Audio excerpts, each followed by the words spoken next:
Aaron POV. Lagi na lang kayong nagkakalabuan ng nobya mo.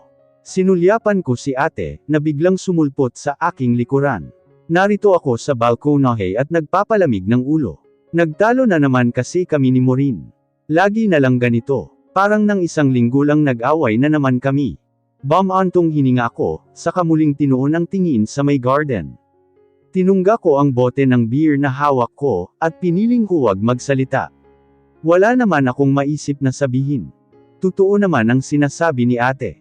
Lagi-lagi na lang. Napakaisip bata kasi ni Maureen, mula nang maging kami, para bang wala man lang siyang character development. Ilang taon na kaming magkasintahan. Kapag nagtatalo kami, pinipili ko na nga lang na i-ignore siya, dahil ayaw kong makapagsalita sa kanya ng hindi maganda.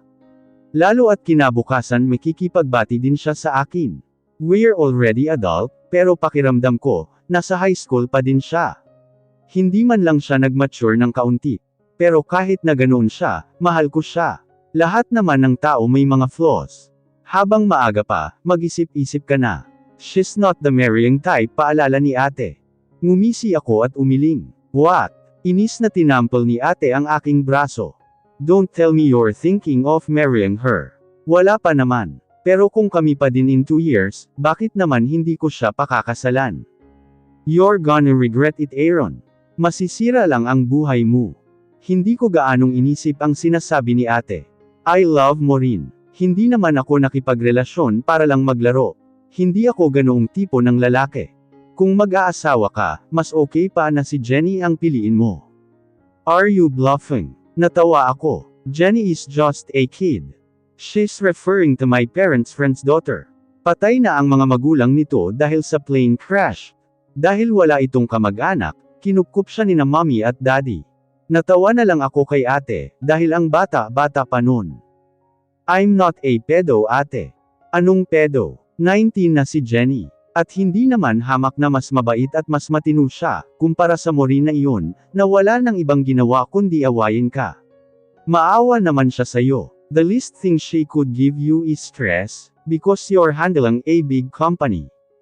Hayaan mo na siya, ate. Ganoon lang talaga siya, pero mahal na mahal ako noon.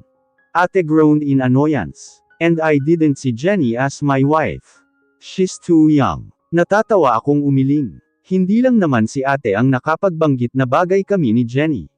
Madami na, iyong mga kaklase ko dati ng college sinasabi nila na bagay kami.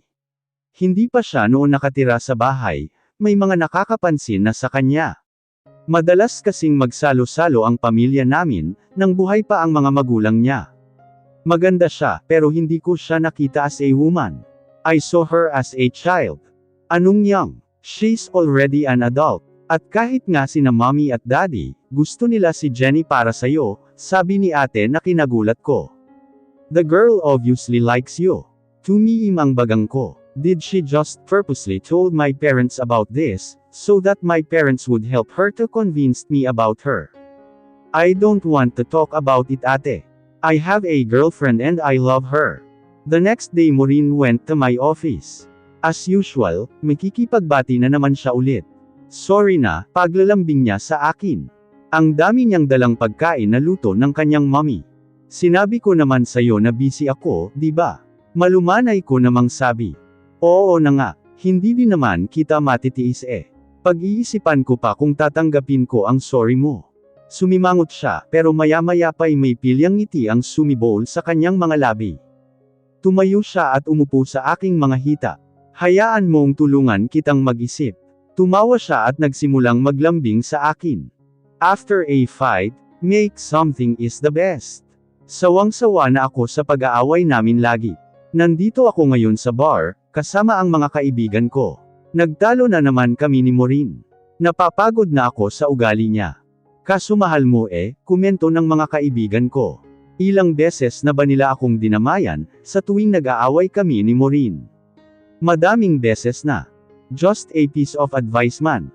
Mag-isip ka ng mabuti. Maureen isn't good for you. After a tiring day of work, gugustuhin mo bang umuwi sa isang bungangera, at may tupak na asawa? Hindi ba't parang mas gusto mo na lang na manatiling single, kaysa magkaroon ng asawa? Hindi ako nagsalita. Order pa ako ng panibagong alak, dahil paubos na ang order ko. Kapag hindi kami nagkabati agad, at kapag hindi nagbago si Maureen, iisipin kong signs na ito na hindi siya ang nakalaan sa akin. My friends dropped me off to our house. Hindi ko na kayang mag-drive, dahil sa labis na kalasingan. Hilong-hilo akong naglakad papasok ng bahay. Halos hindi ko na makita ang aking dinadaanan. Ayos ka lang? Tanong ng isang malambing na boses ng babae. Sa kalasingan, I didn't even recognize her. She tried to help me. Inalalayan niya ako, kahit na mabigat ang aking katawan. Di hamak na mas malaki ako sa kanya, kaya medyo nahirapan siyang alalayan ako. May bago ba kaming katulong? Sino ba ta? Okay, dahan-dahan lang at baka madapa tayo. Sino ba siya? Sinubukan kong titigan ang mukha ng babae, kaso mabigat na ang talukap ng aking mga mata. Malapit na tayo sa kwarto mo.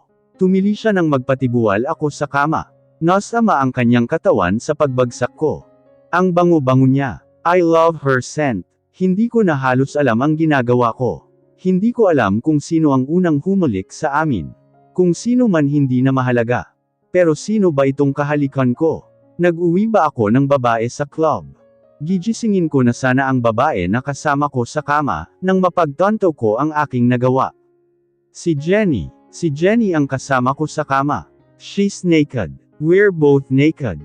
Ginigising ko siya para paalisan sa aking kwarto, nang magbukas ang pintuan, at pumasok si Mommy. Napatili ito dahil sa nadatnan niya. Agad niyang tinawag si Daddy. And just like that, they both decided that I'd marry Jenny. Umiiyak si Jenny. She keeps on saying sorry to Mom and Dad. Makailang beses din siyang nag-sorry sa akin, pero matalas na tingin lang ang binigay ko sa kanya. She planned this. I know she did. Malakas ang loob niyang gawin ito, dahil alam niyang mahal siya ng pamilya ko. Nakasal kami agad ni Jenny. Walang nagawa ang pagtutol ko, dahil hindi ako pinakinggan ng aking mga magulang. Si Maureen. Anong gagawin ko? Kasalanan mo din naman pare, sabi ni Angus. Lasing na lasing ako pare. Hindi nyo na lang sana ako inuwi. Tumawa sila. Mabait naman si Jenny. She's a wife material. Hindi ko siya mahal, agap ko namang sagot. Matututunan mo din siyang mahalin. I don't think so. Ano ka ba, hindi mo naman talaga ganoon kamahal si Maureen. Hindi ako nakaimik sa sinasabi ni Kayes. Hindi ka ganoon kaseryoso sa kanya. Nasanay ka na lang sa kanya, dahil matagal na kayo, pero hindi mo siya ganoon kamahal. Nanghihinayang ka na lang sa mga taon na pinagsamahan nyo. Mahal ko si Maureen, pero naiintindihan ko, kung bakit nila sinasabi ito sa akin. Sa maraming beses na nagkaroon kami ng matinding pag-aaway ni Maureen, ilang beses na din akong nag-inom at nagpakalasing. Ilang beses nagising na may kasamang ibang babae sa higaan. Yeah, there were times that I'd use another woman. And I didn't even feel guilty about it. Galit na galit si Maureen nang malaman niya ang nangyari. Sumasakit ang ulo ko dahil sa mga nangyayari. Jenny is trying to fulfill her wife duties, habang si Maureen naman ay makailang beses nang sumugod. Galit na galit siya at iyak siya ng iyak. Kaso ano pa ba ang magagawa ko? I'm sorry, sorry, sigaw niya. Gustong gusto ko siyang aluan, kaso ano pa ba ang magagawa ko? Kasal na ako, and my parents promised me the worst, if ever I'll make something bad to Jenny. Maureen, anong ginagawa mo dito? Nandito na naman siya sa office ko. Nakangiti siya at hindi na mukhang galit at umiiyak, gaya nitong mga nakaraang araw. Plano mo bang hiwalayan si Jenny? Diretsahang tanong niya. Siguro, kapag nalipat na sa pangalan ko ang kumpanya, o kaya kapag nakita na ng mga magulang ko na hindi talaga kami ni Jenny ang para sa isa't isa.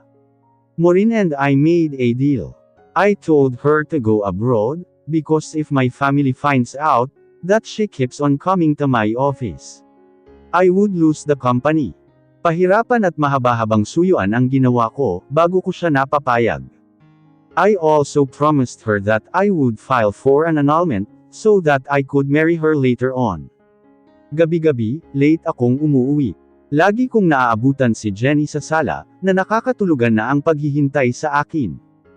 Tapos kapag magigising siya, ngingiti siya at tatanungin kung kumain na ba ako. Hindi siya nagreklamo sa late kong pag-uwi.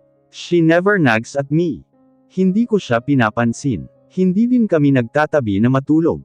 Sa sofa siya natutulog, samantalang sa kama naman ako. Mauuna siyang gigising sa akin, upang ipaghanda ako ng makakain, pero hindi ko yun kinakain. Inaayos din niya ang aking susuotan sa trabaho. Minsan nagpapadala din siya ng lunch ko sa trabaho. Bawal siyang pumasok sa loob ng opisina ko, kaya iniiwan niya ang packed lunch na hinanda niya sa aking sekretarya. Naubos mo ba yung pagkain na hinanda ko para sa'yo? Malambing niyang tanong sa akin, pagdating ko ng bahay. Nakangiti siya at bihis na bihis din siya.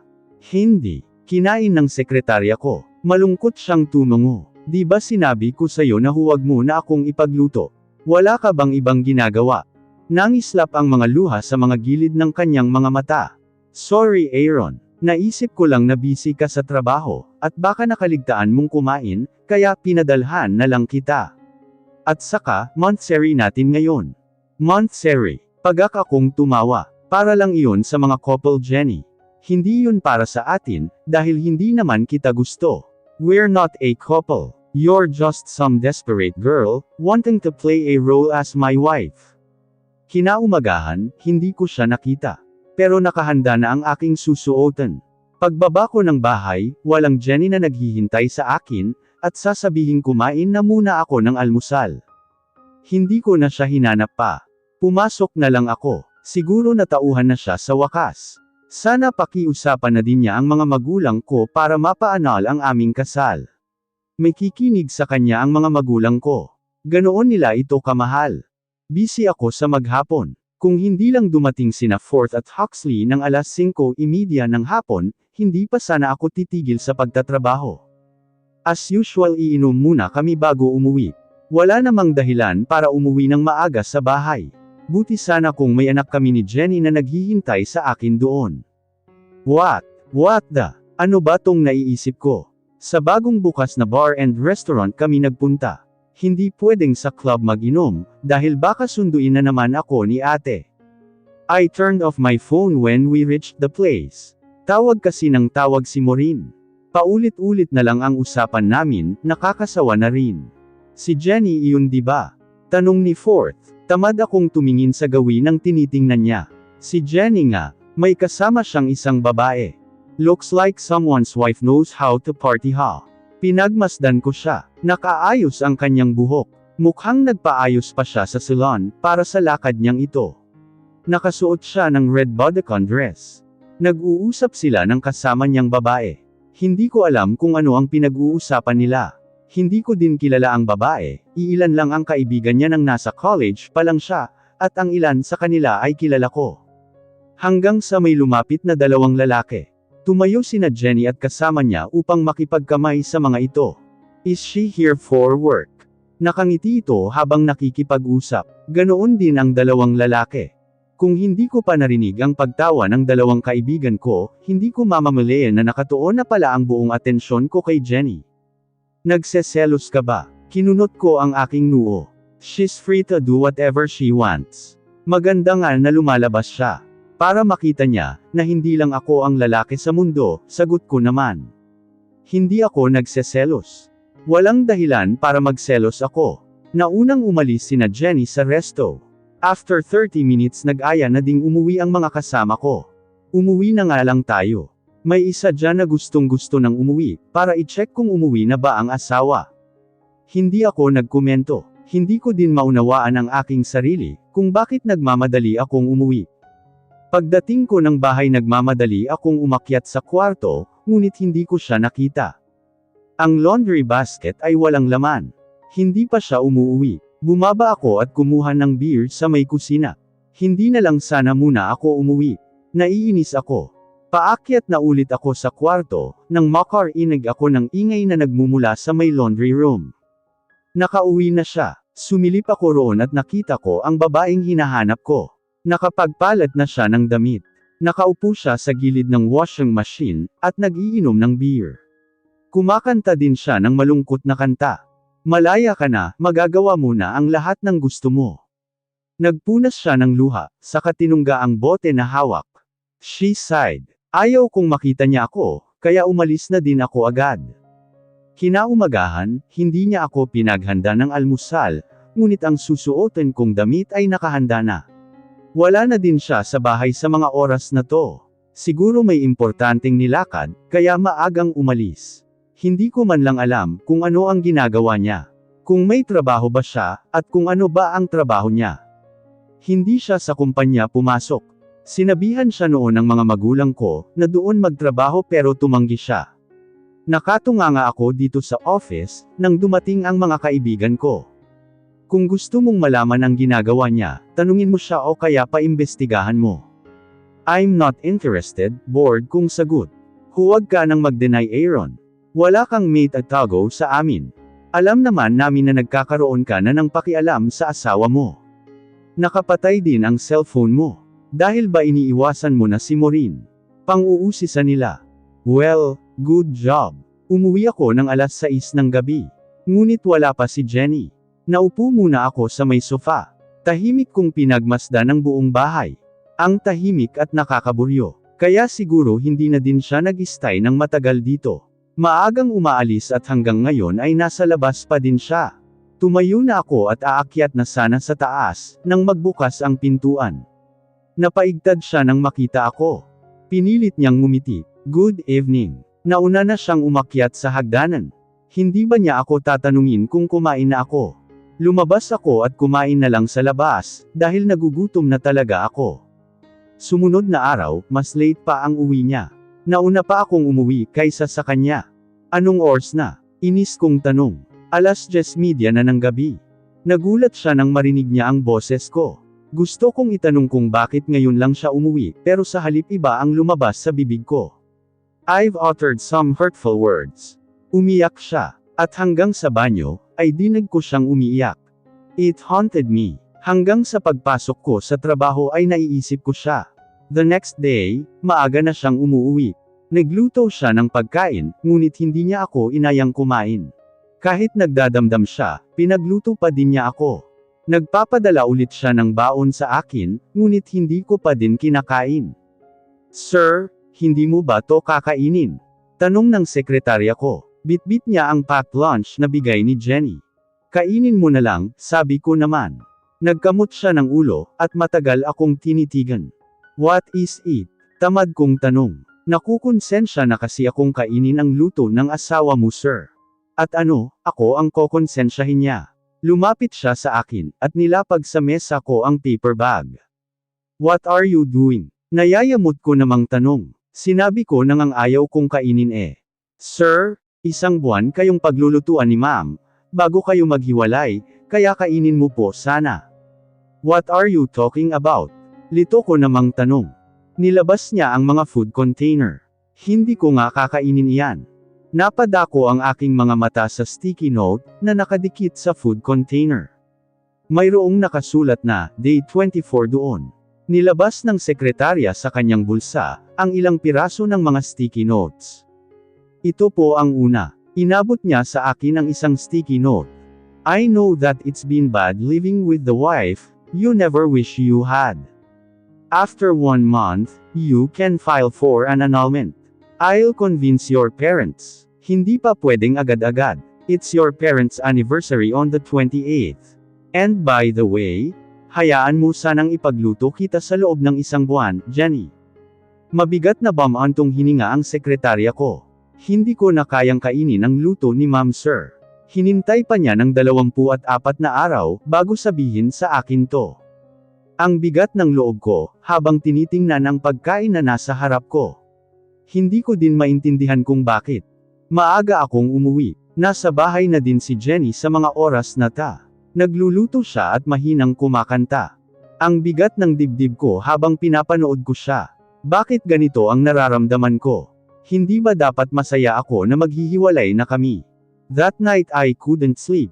Nakatingin ako sa asawa kong malalim na ang tulog. Nasa sahig siya natulog. Mukhang komportable naman siya roon. After my parents' anniversary, mas lalong naging kakaiba ang pakiramdam ko, knowing that me and Jenny would separate soon. I made your favorite. Aalis pala ako mamayang gabi, magkikita kami ng mga kaibigan ko. Uuwi din ako agad. Before midnight nasa bahay na siguro ako, alam niya. At saan naman siya pupunta? Hindi niya sinabi kung saan. At sinong mga kaibigan? Baka lalaki. Ilang araw ko na din itong pinag-iisipan. Hindi ko alam kung nabibigla ako, pero wala namang masama kung susubukan ko. Gusto kong ayusin ang pagsasama namin ni Jenny. Ayaw kong mayroong pagsisihan sa huli. I like her. And I think I'm falling for my wife. Or maybe I have fallen for her long time ago. I just didn't want to admit it. Nagmamadali akong umuwi, pero hindi ako nakarating ng bahay. Nagising ako na walang gaanong maalala. Lalo na ang babaeng nagpakilala na aking asawa. Kahit anong gawin ko, hindi ko siya maalala. Ang naaalala ko ay mayroon akong nobya na mahal ko. Litong-lito ako, but I choose to respect my marriage. Kahit may mga oras na ginigiit ng utak ko na dapat si Maureen ang kasama ko, pinipili kong manatili sa tabi ng aking mabait na asawa. She's so beautiful inside and out. Hindi ako magtataka na siya ang napangasawa ko. I chose her even if my heart and mind didn't support my decision. Kahit na ginugulo ni Maureen ang isip ko. I want to be a good husband to Jenny. I don't want to fail her. I don't want to hate her. Kaso, bigla niya akong iniwan. Sabi niya mahal niya ako, pero iniwan niya ako. Bakit? Nagsawa na ba siya sa akin? Bumabawi naman ako sa kanya, kahit wala akong maalala. Pinili ko siya kahit na alam kong si Maureen ang mahal ko. Sinusubukan ko naman, kulang pa ba? Kung siya na mismo ang sumuko, siguro hindi talaga kami para sa isa't isa. And Maureen also needs me. At siya naman talaga ang mahal ko. Galit na galit sa akin ang pamilya ko dahil sa pag-alis niya. Madalas ding sumakit ang aking ulo. At sa pangalawang linggo, nawalan ako ng malay dahil sa matinding sakit ng aking ulo. Nang magising ako, bumalik na ang nawawalang parte ng aking alaala. God, I love my wife. Matinding pagsisisi ang nararamdaman ko. Kung sana, hinigpitan ko ang hawak sa kanyang mga kamay, hindi sana siya aalis. Hindi niya sana ako iiwan, kung nasabi ko sa kanya na mahal ko siya. Hanapin mo. Kailan mo pa siya hahanapin, kapag nakahanap na siya ng iba? Kapag may asawa na siya. Hindi siya makakapag-asawa dahil kasal pa kami.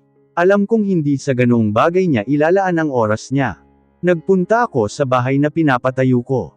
Ito yung ideal house ni Jenny. Nang umalis siya naisipan kong ipunan ang lahat ng naiwan niyang mga gamit, at nakita ko nga itong drawing niya ng kanyang ideal house. Kapag natapos to hahanapin ko siya at kukunin na. But then a call from my mom changed everything. Anak, may batang napulot ang daddy mo sa mall, at inuwi dito sa bahay. Kumunot ang noo ko. Bakit? At bakit namulot ng bata si daddy? Pwede siyang makasuhan ng kidnapping. She's a very cute girl. And she knows you. What? Mukhang alam ko na kung ano ang ibig sabihin ni mommy. I had some one-night stands before, while I'm in a relationship with Maureen, but I always see to it that I'm protected. Kahit kay Maureen noon, I always used ano. At nang umalis si Jenny, I never used any woman again. Mom. Her name is Heather. And her mom's name is Jenny. What? Tumaas ang mga balahibo sa aking batok. Para din akong nabingi. Aaron, umuwi ka na muna. Okay mom. Hindi ako makapaniwala sa sinabi ni mommy. Akala ko nga pinaprank lang niya ako, dahil gustong-gusto na niya ng apo sa akin, sa amin ni Jenny. Pero nang makauwi ako sa bahay, hindi ko pa nalalaman ang totoo. Naniniwala na akong anak ko ang batang babae na kalong ng aking ama. Kamukha ko ang batang babae. Daddy, agad niya akong nilapitan, at yamakap sa aking mga binti. Kinarga ko naman siya. What's your name baby? My name is Heather Carrion. Pinakita sa akin ni mommy ang ID ng bata. Her name is Heather Carrion, and her mother's name. Oh my! I had a daughter. May anak kami ni Jenny. Tinawagan ko ang numero sa ID ng bata, at nakumpirma kong si Jenny nga to. Iwas na iwas siya sa akin. At ngayon ko lang nalaman ang dahilan ng pag-alis niya. I explained to her. Pero sa lahat ng sakit na dinanas niya sa akin, alam kong hindi niya ako basta-bastang tatanggapin ng ganoon kadali. Pero kahit pahirapan niya ako, alam kong worth it lahat ng iyon, kung ang kapalit ay ang habang buhay na pagmamahal, at pagsasama naming dalawa. My dearest Jenny, nag-iinit ang aking mga mata, habang nakatingin sa napakagandang bride sa aking harapan. Thank you for everything that you have done for me. For the love and patience that you exerted. For enduring everything. Kung hindi dahil sa hindi matatawarang pagmamahal mo, hindi tayo aabot dito. Hindi din ako magiging masaya. Hindi ko ma-realize na ikaw ang tinuturo ng mga signs na hinihiling ko. I'm not a perfect man. And in the past I have done so many bad things, that later on I regretted. But please note that I didn't regret marrying you years ago. I promise you that I will do my very best to be a good, and responsible husband to you. Thank you for taking me back, and giving me the privilege to be your husband. Sa hirap at sa ginhawa, makakasama mo ako. Magkasama tayong bubuo ng tahanan, na puno ng pagmamahalan. I love you till eternity and beyond. Pinunasan ni Jenny ang luha, na lamandes sa magkabila kong pisngi. Nakangiti siya, ngunit ang kanyang mga mata at ilong, ay pulang-pula na. Pangako, lahat ng pagluha mo mula ngayon, ay dahil na sa labis na kaligayahan. My Aaron, no words can express how much I'm feeling right now. I love you and your love for me and Heather, is the most precious thing I have ever received. For how many years I have prayed for you. Natagalan man, pero alam kong may dahilan ang lahat. The obstacles and challenges, that almost tear us apart made us strong. It made us wiser. And it made us love each other stronger. All the sacrifices and the pain, were worth it. Kayo ni Heather ang kayamanan ko. Ang mga magagandang mukha, na hindi ko pagsasawa ang makita sa bawat paggising ko. I love you, my husband. Mabuhay ang bagong kasal, sigawan ng mga mahal namin sa buhay. Habang inaangkin ko ang matatamis na labi ng aking asawa. Simpleng beach wedding ang aming kasal, na ginanap dito sa isla na binili ni Jenny. Pili lang ang aming mga bisita, iyong mga malalapit na kamag-anak, at matatalik lang na mga kaibigan, na nagmamahal at masaya para sa aming dalawa. Masaya ako na pagkatapos ng madaming taon, kahit pa nagkahiwalay kami, umayon sa amin ang tadhana. I prayed for this. Hindi ako paladasal at palasimba, pero dahil kay Jenny, natuto ako. God and lots of prayer, will make a relationships grow and work. Ayos ka lang. Tanong ko kay Jenny, kasi kanina pa siya tahimik, at mukhang matamlay. Nagpi-picture taking muna kami bago kumain. Maaga ang naging preparasyon, kaya malamang gutom na din siya. Yes, medyo gutom lang. Kaunti na lang makakakain na tayo. Inutusan ng photographer ang lahat ng bisita na sumali na sa picture taking. Okay, 1, 2, 3, smile. I'm pregnant. Napatanga ako kay Jenny. What did she say? Tumitili na sina mommy at ate. Ang mga kaibigan namin ay nakikisaya na din, samantalang ako ay nanatiling nakatulala. You're what? You're pregnant. Nauutol kong tanong. Yes, I'm 5 weeks pregnant. Napasuntok ako sa hangin. Yes. Binuhat ko siya at hinalik-halikan. We're going to be a family of 4. Thank you love. I love you. I love you too Aaron Lucero.